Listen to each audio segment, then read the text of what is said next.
pharmacist, a wife, a mother, and now she can add author to her list.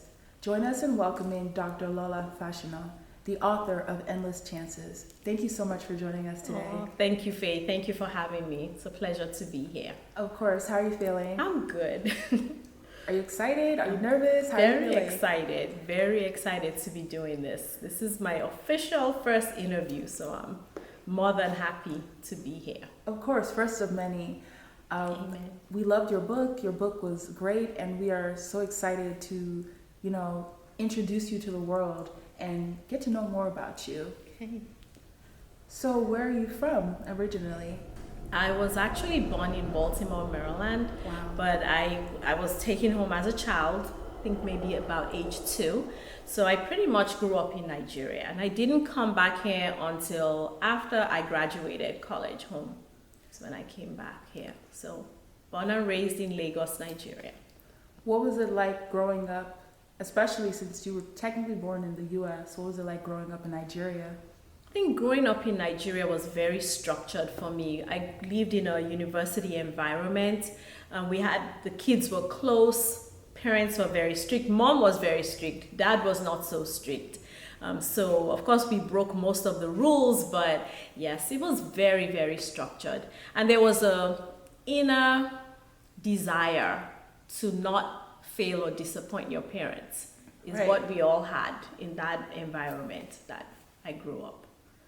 Based off what you're telling me, it seems that education was a big thing, growing up. So how did that play a role in, your socialization and how you decided to pursue education? One of the things, like in growing up in that environment, in a university campus environment, was like you wanted to make your parents proud because they were educators. And one of the things we saw in the older people before us was that they usually were what their father was. So there was this inner silent thing, like you needed to be either what your parents were or you needed to be better than what your parents were. You couldn't be the one of everybody else who wasn't doing well. So that kind of stuck with me and my siblings. Right. So if that stuck with your siblings, then I'm assuming you were A+, prefect everything in school, like you were just the best student, or am I wrong? Not so as early. I was not really, I thrived, I managed to do what I had to do. But again, when I got into college, and I did go to college in the north, I didn't go to college in Lagos, was when I partied really hard for a year. I partied Friday, Saturday, Sunday, Monday, if it was possible.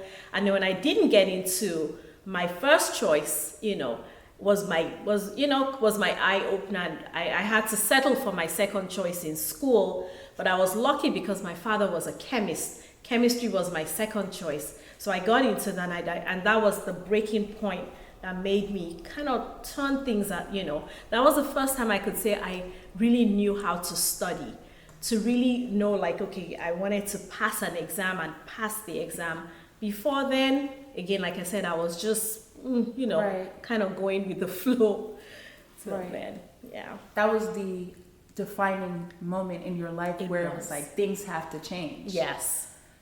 Going from that point, not getting into your first choice and having to settle with your second choice, how did you get from there to eventually going to your first choice, which I believe is pharmacy? Yes. How did that happen? The transition. So when I graduated in the north, I did my youth service in the north, and I just stayed there. Again, life was good. I was having a good time until my father showed up one day and knocked on the door and said, okay, 2 days, you have 2 days. You're going to pack your bags. You're going to come to Lagos. Your ticket is bought. You're going to go to the US and you will do something. And that was, and that's how I ended up here. When I came here, it was hard to find a job in chemistry. I just couldn't really find anything that, I just couldn't find it. So I worked, just kind of did lay jobs here and there. And I made up my mind I was going back to pharmacy school. I was going to be what I originally wanted to be, a pharmacist, and that's how I ended up in pharmacy school. You have a lot of persistence, especially, given that you could have just chosen the easy route, but you decided that, you wanted more for yourself. How do you feel like that inner desire, that persistence has played a positive role in your life? I've always been one who, when I want to do something, I stick with it.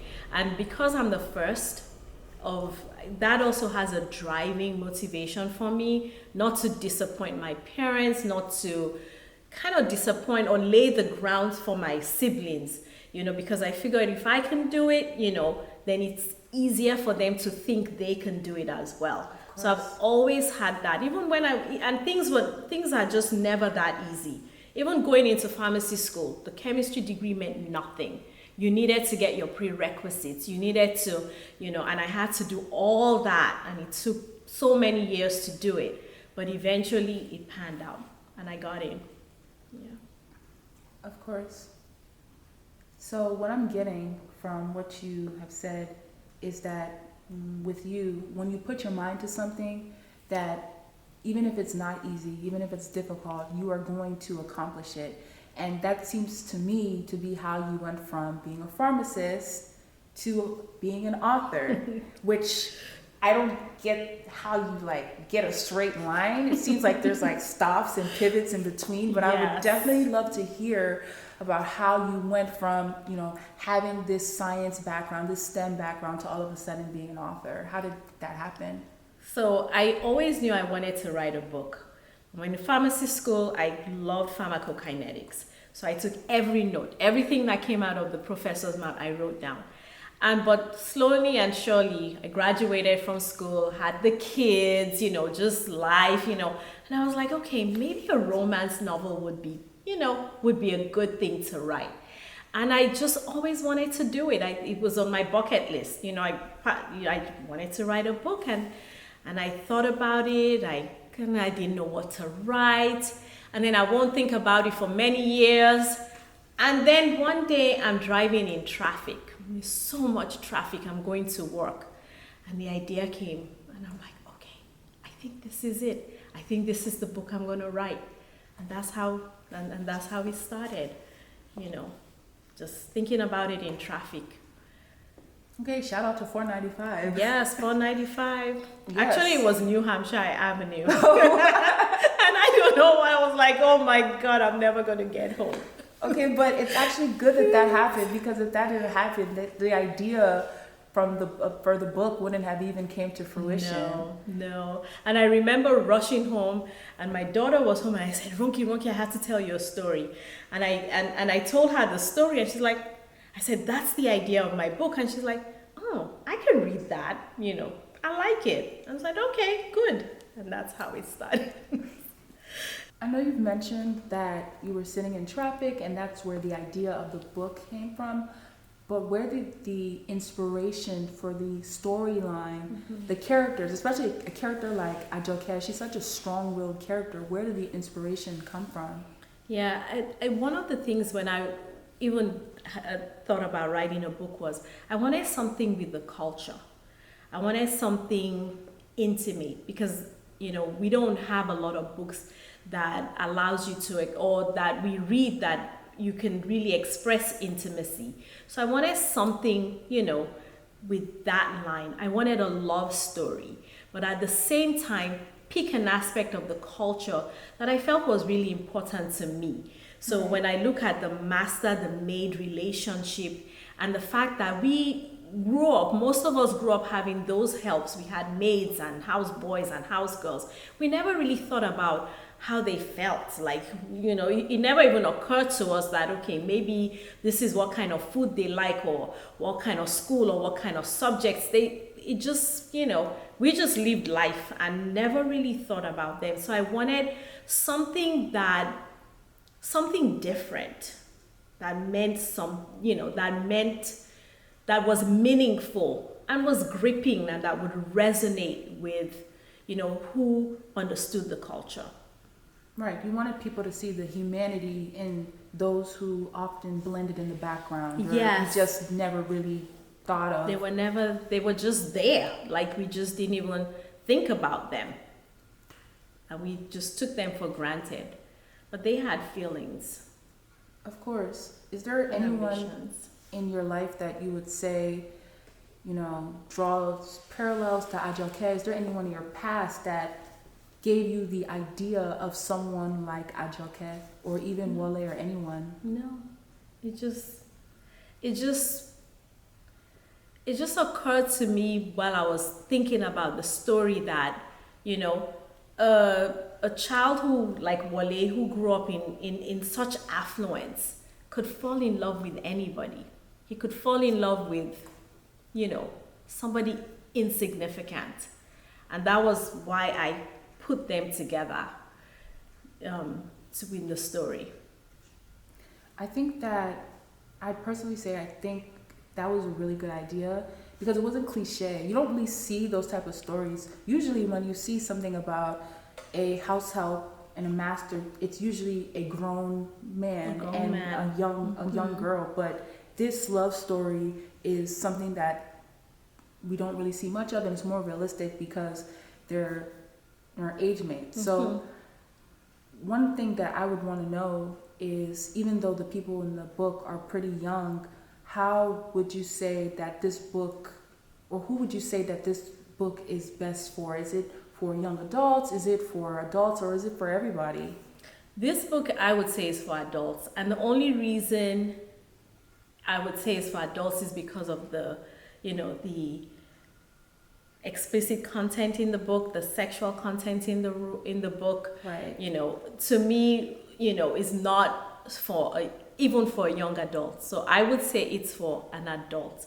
Now, the beauty of it is that I just, from feedback and from talking to people who have written me or have texted me or have, emailed me, they've said, we like the story. We really want our children, the younger children to read it. So that gave me the inkling to say, you know what, I will maybe build up on the book and, come up with never-ending chances without the explicit content, without the sexual content, is what I'm leaning towards.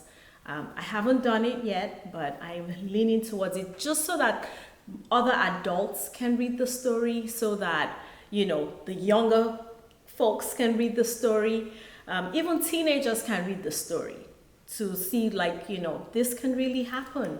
Of course, because it's at its core, it's a story for everyone. Yes. The other stuff is extra, but at its core, it's a story for everyone that anyone can resonate with. And they can learn the culture, even those that have not been home. There's a lot of Nigerian Americans who haven't been home, a lot of just anywhere in the world, really, who don't know the culture, and they can learn the culture from this story.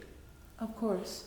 When you started writing Endless Chances, was there a certain frame of mind that you needed to be in? Because of course the story is, as you said, it's about the culture. It's about, things that happen back at home that people don't necessarily talk about or think of. Was there certain research that you had to do? Was there certain people that you had to talk to? Did you have to travel back home to really capture the essence of the story? One of the things, luckily for me, when I was writing Endless Chances, I traveled a lot. So my mom was in Nigeria, so I would go visit her every 2-3 months, see how she's doing.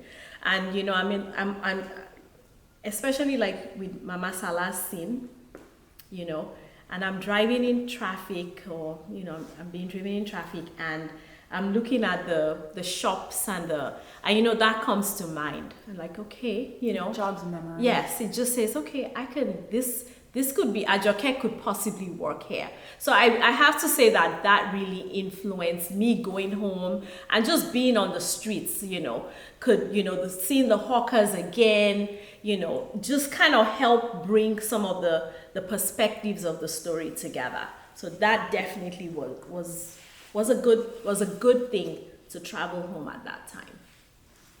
So traveling home definitely helped you to get a better essence of what you wanted this story to be and who you wanted Ajoke to be. If we include, you traveling home and, the entire process, how long would you say it took you to write this book, and what challenges came up along the way of you trying to get this book written and published and edited and out to the world?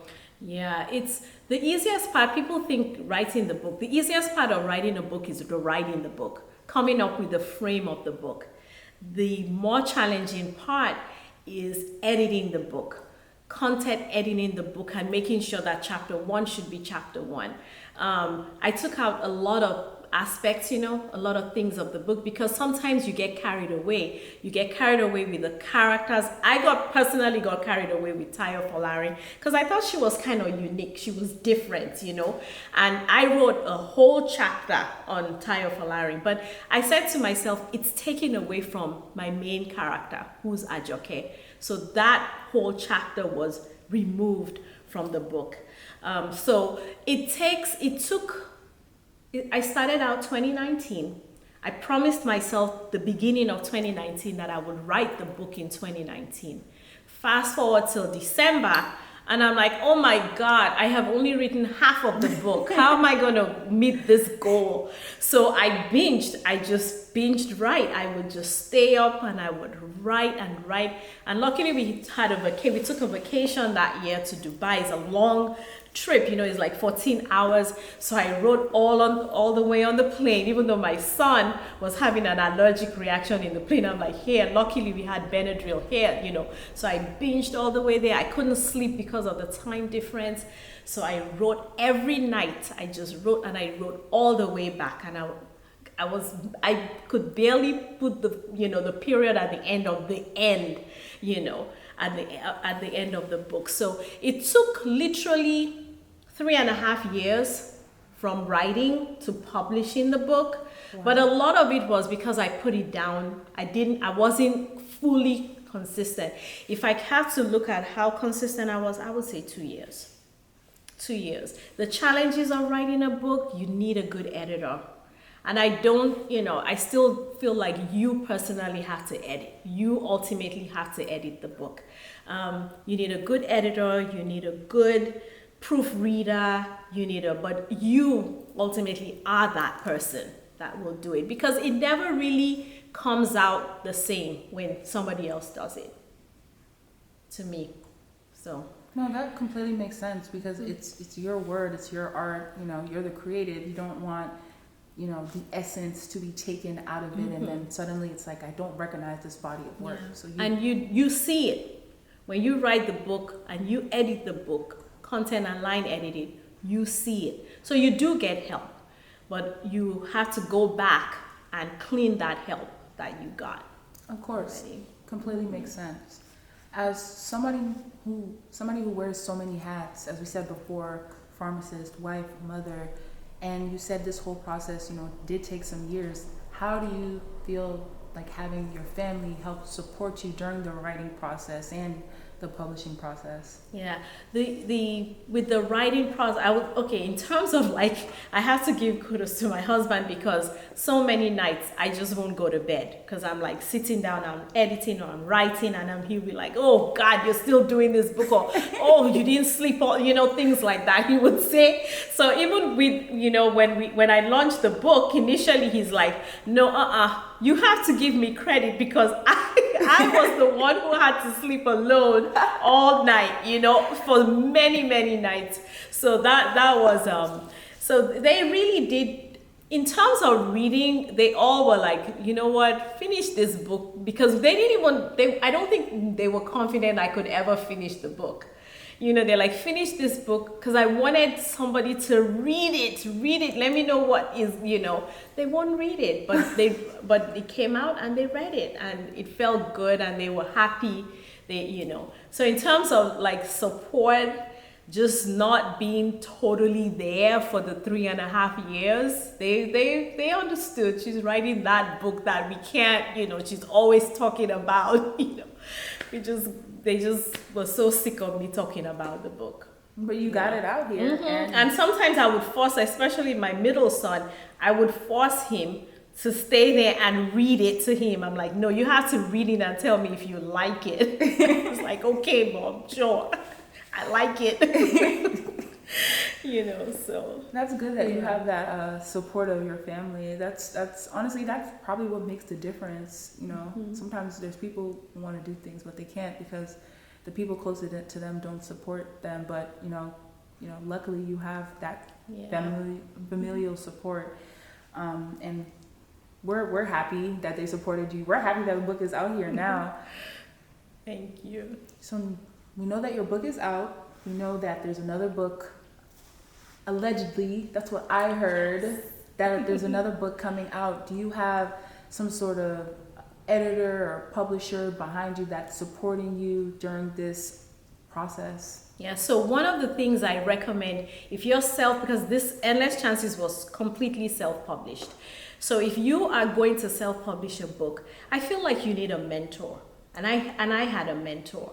And my mentor basically encouraged me. She pushed me somewhat, especially at times when I was like, you know what, I'm too busy, I don't have time. She set up a meeting every month and she gave me pretty much homework every month. We had goals, we had challenges sometimes, and she kind of would say, you don't have to do it, but you know at the back of your mind that it is homework and it is due.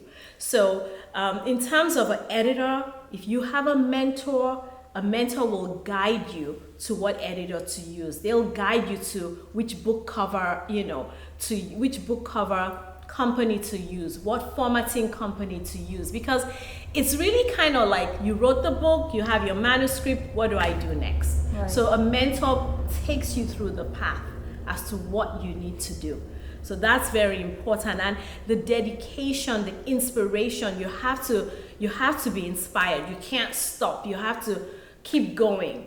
Is the only way you can finish it, regardless of what challenges or what's going on in life.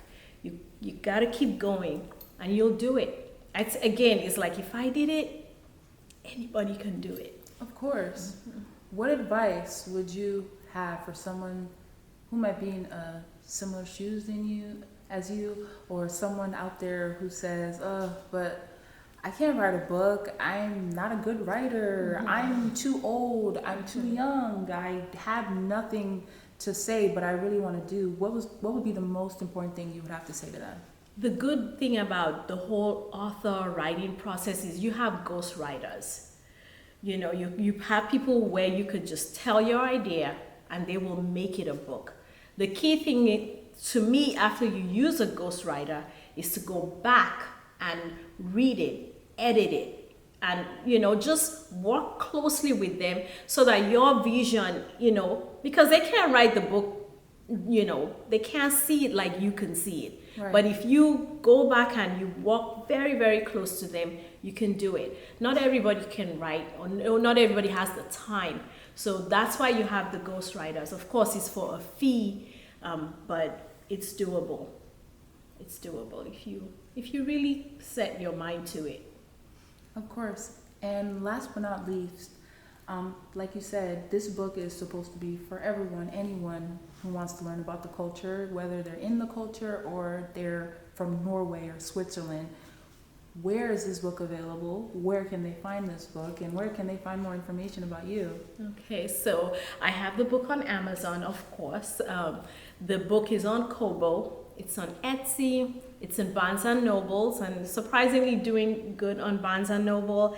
It's and I have it in the Nigerian bookstores. In Lagos, I have it on Quintessence. Quintessence is the Lattimore, shopping bookshop that we knew like as kids. I have it at Hazel Bookstore, Bookseller Bookstore, Lum Books. I have it in Book Nook, in Patabe. I have it in Booksellers. I have it in Leaders in Abuja. We have it in Bookville in Abuja as well, BBIP. So we're just generally trying to put it in the bookstores and trying to make it available. And I believe that once word gets out, more people would reach out and purchase the book and read the book, and I hope enjoy the book. Have you considered doing an audiobook or a recording for some of us who love to listen but are not the best at reading? So that is so interesting. So I have started. I started to read the book. And it's funny because when it gets to the sexual parts, with Ajoke, so it's like in this tiny little room, and it's me and this guy, this young guy. And when I'm reading the sexual parts, he'll take his his AirPods and he'll put it on. And sometimes I warn him, okay, the sexual parts are coming up, so he'll put it on, and I just laugh because I'm saying to myself, okay, you have to edit it, so I'm not sure why you're covering your ears. You're still gonna edit it. So he's editing. He's actually done editing, and I'm slowly listening to the still a lot of Awkward work to be done, but yes. I'm sure people will love it. I would love it. I definitely love the idea of listening and reading along too. I love it. It's great. So that's As you know, Endless Chances is an adult romance novel. What made you decide to make it solely adult and kind of venture out of that whole young adult, teenage type of novel? So it took a lot to really think about, because I know that if I had made it to the younger adults, I would definitely have, more audience. But I wanted a book that that had expression, and I wanted something different. A lot of Nigerian books don't really, because of the culture, the culture, we're a very religious culture. It's very heavily frowned upon to have sex before marriage, even though we all have sex before marriage, but we can't say it.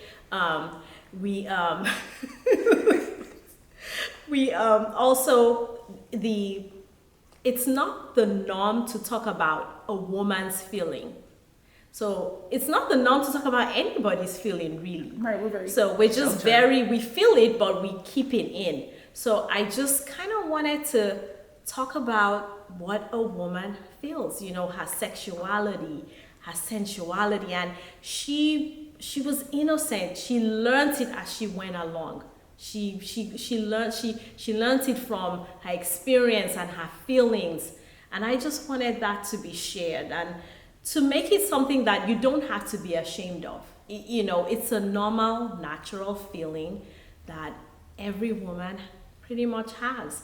And I just kind of want to, and it doesn't matter what culture it is, even in that strict, Christian and Muslim culture, it still happens.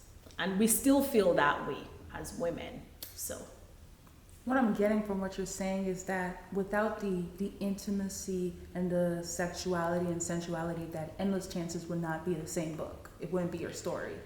It would be the story, but it would be the story if I take out the deep sexual content, because she did have feelings, and even when she looked at Wale sometimes, she said, oh my God, how am I so lucky that he wants me, or why is he in the corner of my heart, or why do I feel so sad, because he's not here.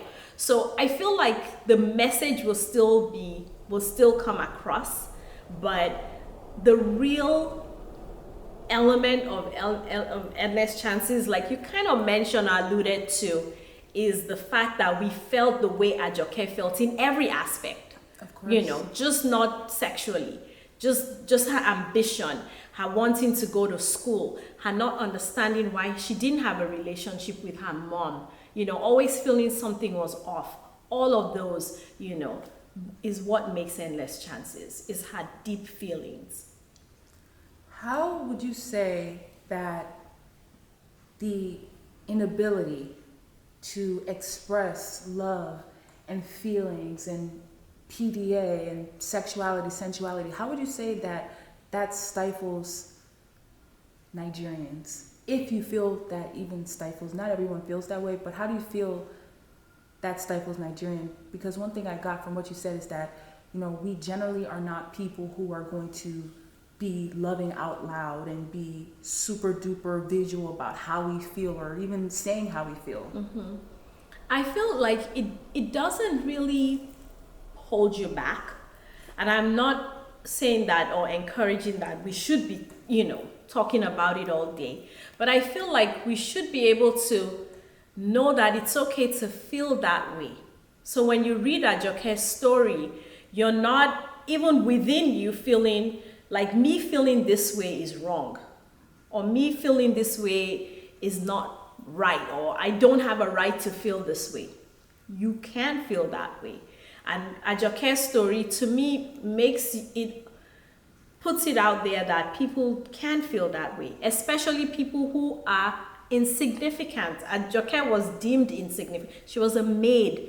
She had no business, and she even herself knew, like, I have no business messing with her. I have no business, but they do feel that way, you know, and not just, and it doesn't matter who they are.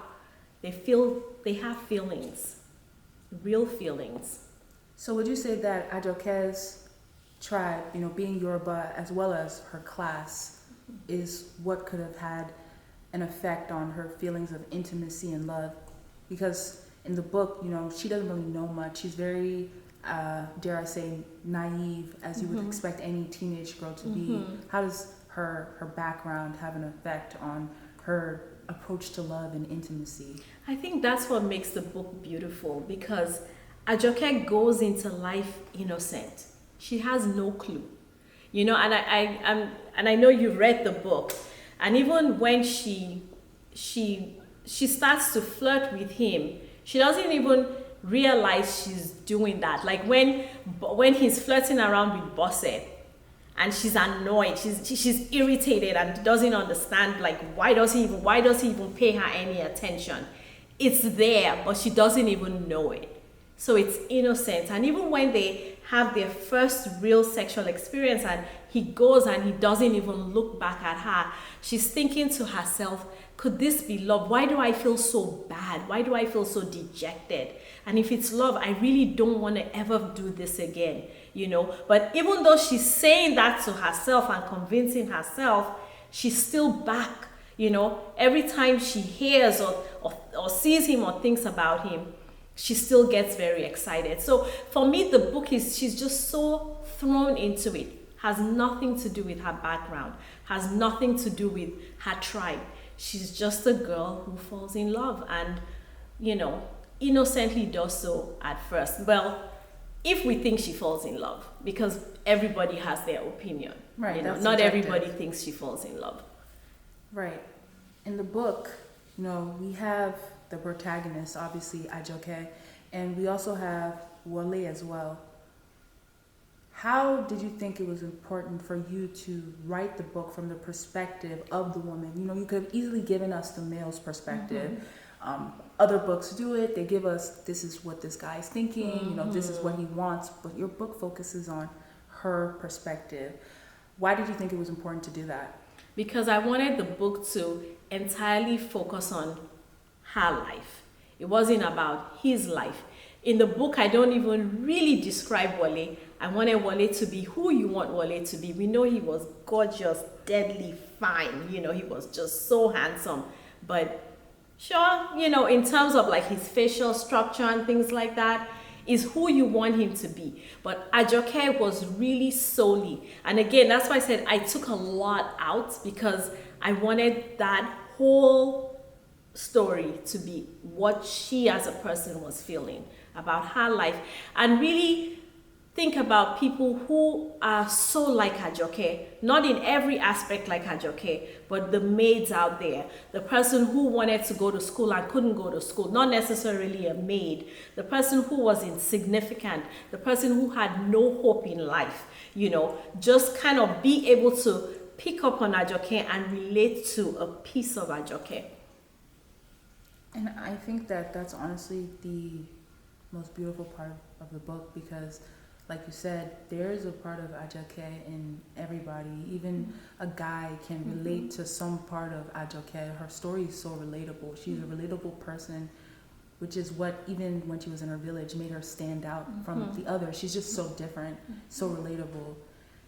So I haven't really commented too much on it, but the adult part of the book, how did you think your family and friends and colleagues and I don't know, how did you think that they were going to react to or you know, What feedback were you expecting to get when you were writing that adult part? The first thing I did was like I broke it down to them. I said, look, this may go sour because it's out there, it's all out there. You know, they're young. You know, when they start this, they're kind of young. So you may get, people may talk bad, and I just want to let you know that I'm doing it. I'm going to write about this explicit stuff in my book. And for the guys, you know, for my two boys, they were like, okay, mom. For my daughter, she's like, you know, is it going to be that bad? And I said, no, it's going to be real. For my husband, it's okay, but he was kind of, you can do it. And I strictly warned them. Again, I may get bad publicity. It may affect, your name and things like that. But they kind of encouraged me. They're like, but I don't think they knew how bad it was. Like, not bad, but how, explicit it was. And I remember my husband reading the book, and he read the book, and he was like, he called me at work, and he didn't tell me he was reading the book. That was so good, after the book came out. And he said, why did you have to put that scene on there? Because a lot of people at his job asked him, like, is this what you guys do at home? And I'm like, what?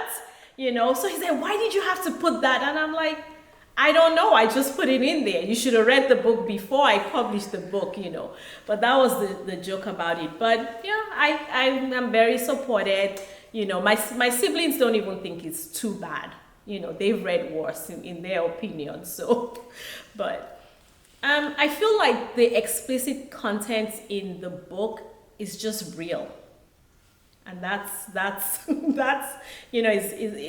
it happened between two people who really genuinely like each other.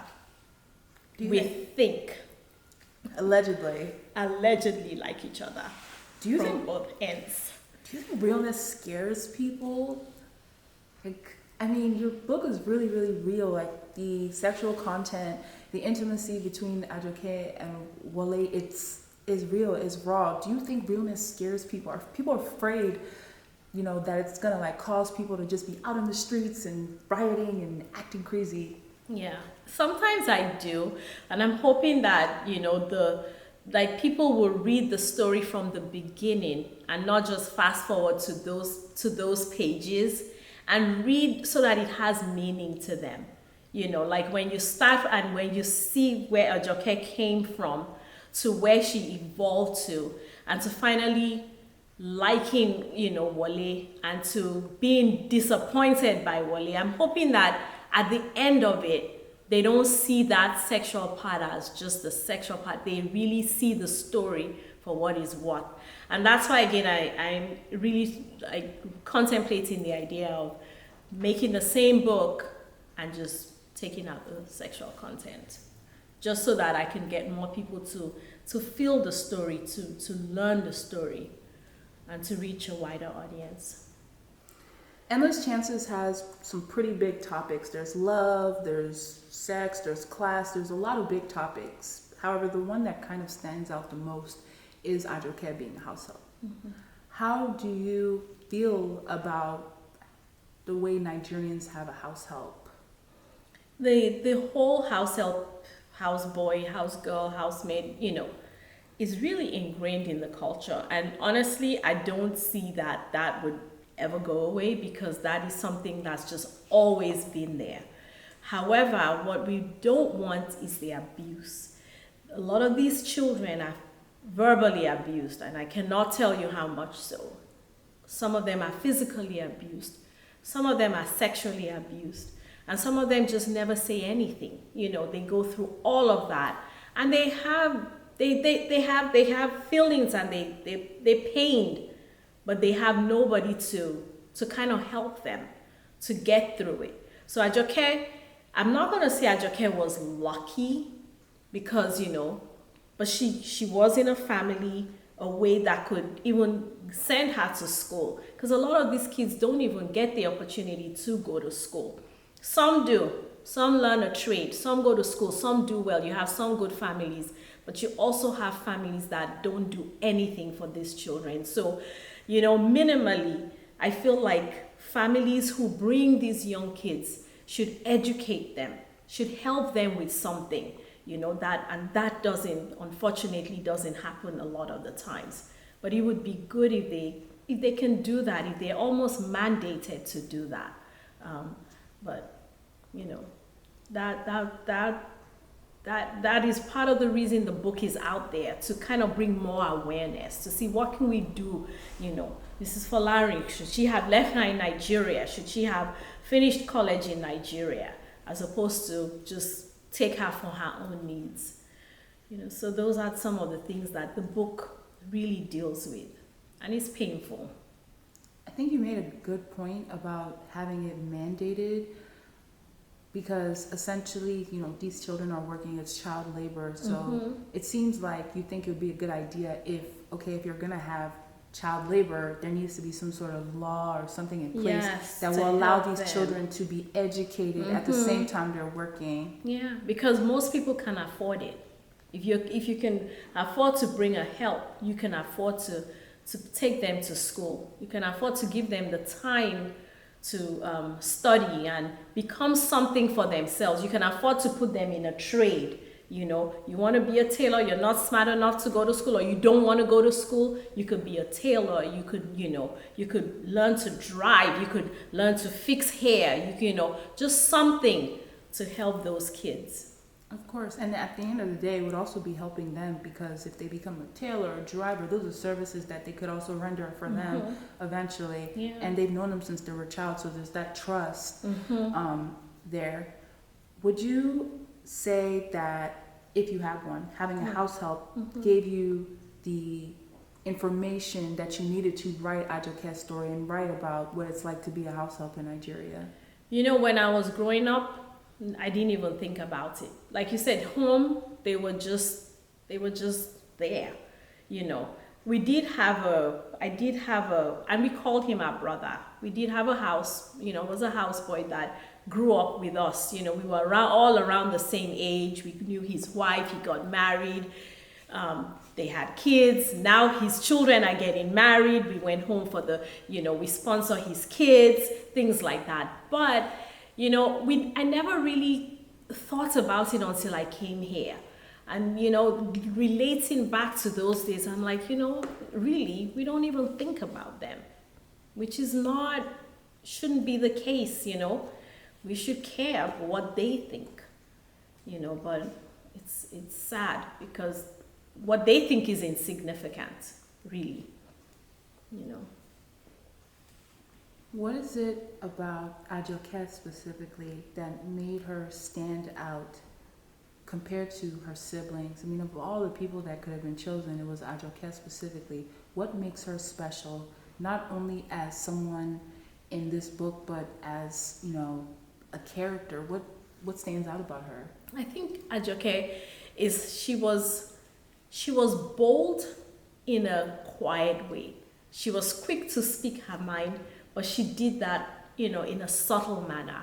She was beautiful. She totally was a gorgeous, however way you picture Ajoke, she was physically beautiful. She was hardworking. She did it all. She cleaned. She was clean.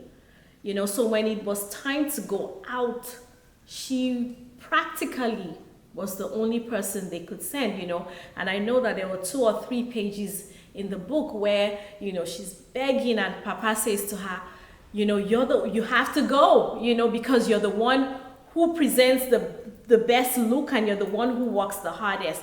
And she says, no, Papa, no. Dayo and Yemisi have the same look. They have the same brains as I do. And her father said, you're underestimating yourself. You're underestimating yourself because you can do so much, you're so much smarter than you think. So she stood out in that sense. She stood out. So going to the village from her father's point, maybe have been a practical manner, and maybe from her mother's sense is like, go, yeah, she's going because I don't want the other kids to go, and I don't get along with her, so she's going. So Ajoke is just, she's just so different. She stands out, even in her own family, which is why, she's the one who's The chosen ultimately. one. Mm-hmm. From my understanding, like you said, there are plenty of Ajokes in Nigeria. There are plenty of Ajokes even in other countries that also have house helps, and their stories never get heard. We never know about how they feel or what they go through. How do you think that extreme poverty has taken away the livelihood, or do you believe that extreme poverty has taken the livelihood and the opportunities for so many people who end up in similar positions as Ajoke? Yeah, so many. It's even underreported because a lot of people just don't have it. And they come there and they struggle. And a lot of this, there is so many scenarios we can think of. We can even think of Ajoke and her coming there. And she was naturally a wayward child. If, say Mr. Folari liked her, it would have been perfect for her. And that's because the direction all of I a thought. sudden, she's been wanted and seen by somebody who is just so important, So all of those things could have happened to them. And this is how a lot of the girls, or even the boys, come there. We don't know what kind of abuse they go through. And they don't talk about these things because they're ashamed of it. A lot of girls won't even hear. People don't talk about rape. People don't talk about incest. People don't, because they can't. They're ashamed of it. And it's especially worse in a third world country where nobody has their back. I could do anything, and poverty, they give you a little bit of money. He gives her anything. They give you anything. You're not even going to talk about it. But Ajoke's scenario was a little different because, she actually was, again, maybe liked by Wale. So, and even then she was hurt by him because of the reality of the fact that I'm not supposed to mess with you. You're the help. He struggled with that. That's why he walked away. He's like, I can't do this. I'm not supposed to be with you. So, one thing that kind of resonated with me based off of what you just said, and of course I read the book, is that there's so much abuse that happens, sexual abuse, verbal abuse, mental, there's so much. Would you say that the reason why, there's no one in the book who receives any consequences is because you wanted it to mirror real life and how things really go? Yes. Mama Salah, people, even some of my American friends were like, we can't even believe that. So no, the police didn't go to, and I'm like, the police? No. The fact that she could have dropped Ajoke on the street and there would have been no consequence. So she did good by even driving the car and getting to, taking Ajoke to the hospital. Because she could have, and there would be no consequence. None. Who was there to speak up for Ajoke? Mama Salah never came back to pay the bill. And she just simply brushed away the family because they're in Otta. There's nobody. How are they coming to Lagos? Who do they know in Lagos? And another thing, and some of my friends brought out about the story because they felt Ajoke was really kind of abused with the Folaris even before she went to London. Even back there, like they felt like she wasn't treated right. But I reminded them that Ajoke never wanted to go home. Ajoke never slept on a bed. So she's here in her own room on a bed. So she's not thinking she's abused. She's happy, as opposed to sleeping on the floor. So those were some of the, Would you say that Ajoke's lived experiences, she never really had the experience of, there's food regularly, I can sleep on a bed. Do you think that might have impacted the way that she perceived her, I guess, relationship with Wale? to her advantage, kind of like. I feel like I think that's debatable, and that may be a blog question. It's debatable in the sense that she somehow she Ajoke herself feels, in my opinion, but everybody has their own opinion, entitled at some point in a way, because she's like, okay, now I'm in my bed, I'm in my room, and I don't want to really go back to the village anymore. And when I do go back to the village, I don't want to use the bathroom anymore, and I don't think I can eat their food anymore, and no way am I going to spend the night anymore. So at that point, she's equating herself.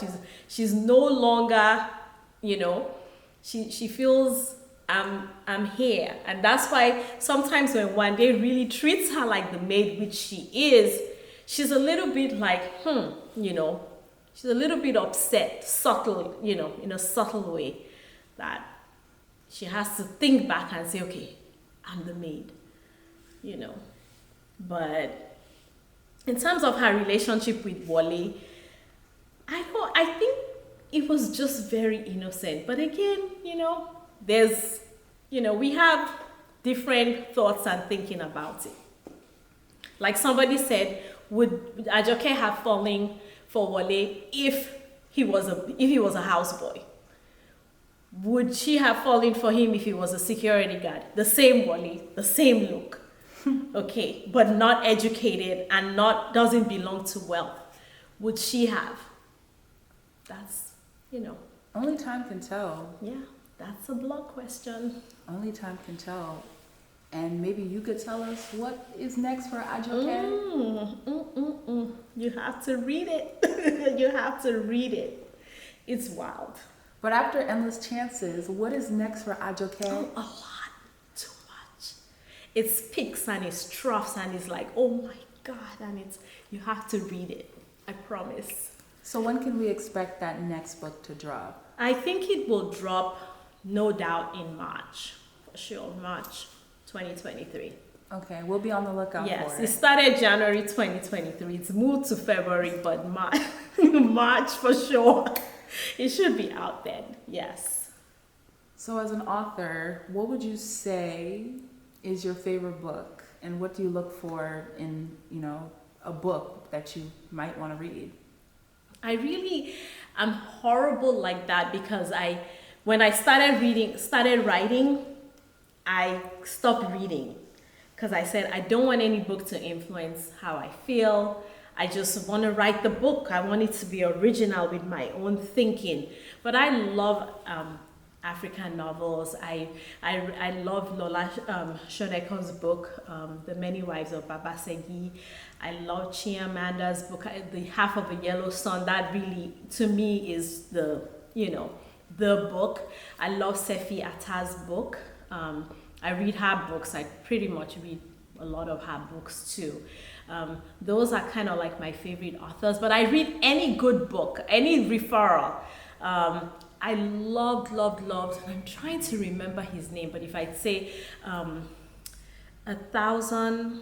he's Middle Eastern, something about 1,000 Suns. I read it a long time ago. And honestly, that was my favorite book, or that is my favorite book. 1,000 Splendid Suns? 1,000 Splendid Suns. And when I started to read the book, I just couldn't put it down. I thought it was very well articulated, very well written.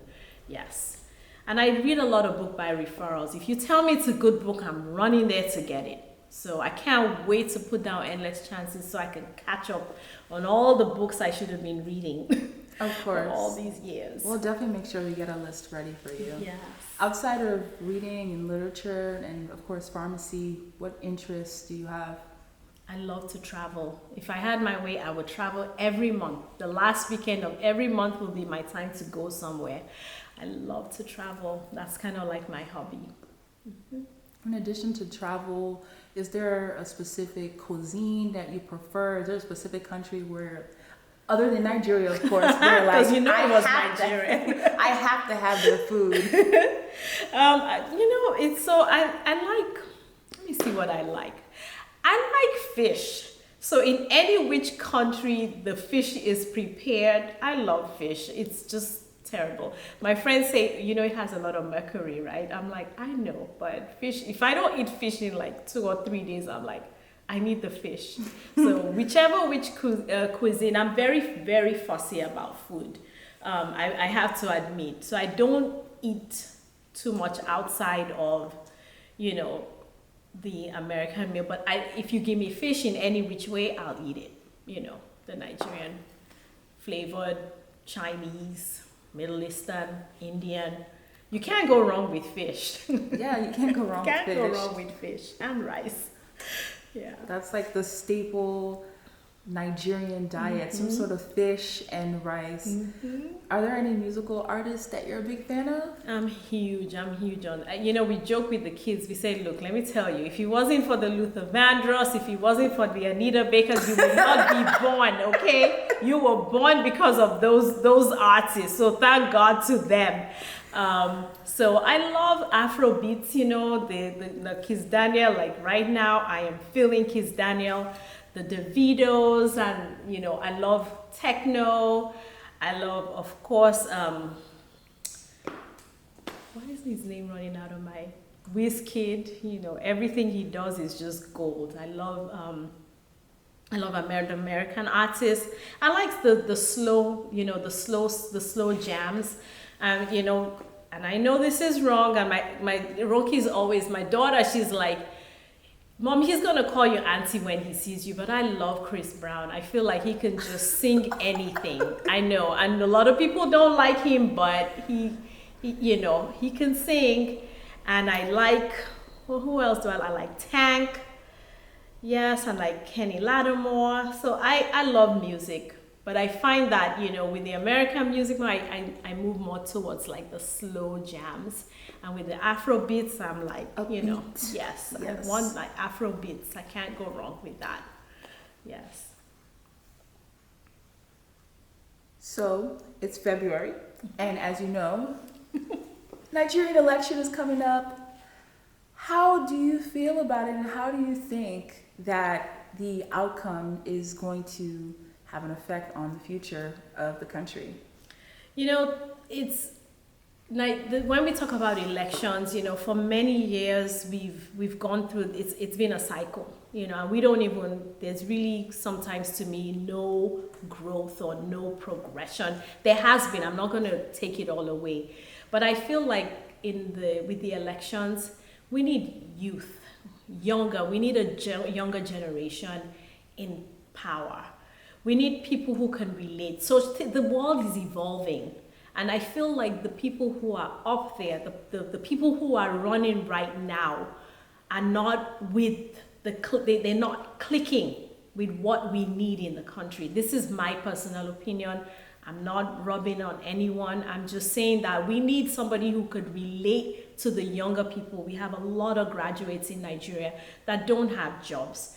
We have, and unfortunately, or should I say fortunately, we have a lot of resources in that country, natural resources in that country that can be built upon. We have the oil, and if we could just make it work for the people there, if we have the agriculture, if we can have manufacturing, if we can just make it work for those people, I feel like as a nation we would grow and people won't suffer so much, and there won't be that far end of the poor, that the rich, and it's just, maybe it would bring it together.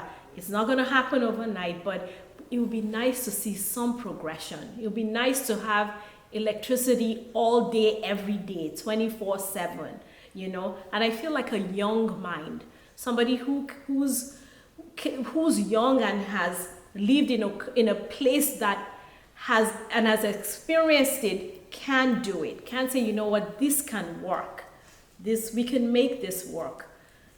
Just a simple thing as just having electricity all day, every day, and not having to queue. Right now we don't even have diesel, we don't even have petrol. I went to Nigeria in Christmas, and normally a journey that would take me an hour was taking me 3-4 hours because the lines were blocking the streets. It was just awful. So we need that. And Nigeria is such a great country, as you know. It's a wonderful country. It's like, but we need people who would pull it up for us and not say, oh, because I've done it and I've been a minister and I need to be the president. We don't need that. We need people who would actually do something and not do something for their pockets. Do something for the people, in my opinion. Thank you so much for interviewing with us today. It has truly been a pleasure. We love your book, and we are so excited to see what is going to come in your future. We are hoping that as you continue to grow and as your book continues to grow and you get a larger fan base, that the world will finally get to experience the essence of Ajoke. For those who are watching, you can find the book on pretty much any platform where you sell books, and you can follow Dr. Fashina on Instagram at Lola Fashina. And thank you. Thank you.